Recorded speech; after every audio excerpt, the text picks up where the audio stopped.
In this session, we'll explore a simpler way to run SQL map for testing SQL injection vulnerabilities using the wizard mode. This is perfect for beginners who want to get started without needing to remember all the commands. So let's see how to run SQL map in wizard mode. So the command to launch it is very simple.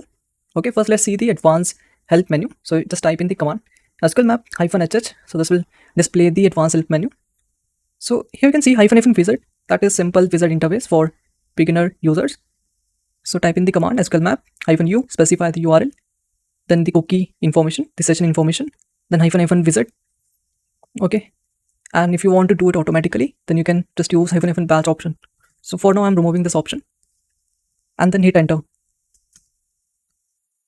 So when you run this command, this will ask you some simple questions like post data, enter for none. So it's asking if you want to send post data, but if you're only working with get parameters, just hit enter.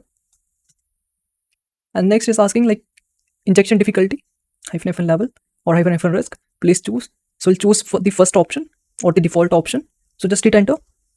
And then again it's asking a simple question. So if you want to perform all, then you can choose the third option, but I'm choosing the default option, so just hit enter. For beginners, you can go with the default options, which is normal. So it performs multiple injection types and displays something like this. After that, you will see about the web server operating system, that is Linux Debian 9, and then web application technology, Apache 2.4.25, and then about the backend DBMS. Then you will see banner, current user, current database, DBWA, and then current user is DPA, database administrator. So that is false. So maybe current user does not have that privileges. Now, if you do not want to go through the wizard prompts each time, you can run SQL map automatically by adding the batch option to your command -batch. So this bypasses the prompts and selects default answers for you. So you can see the result.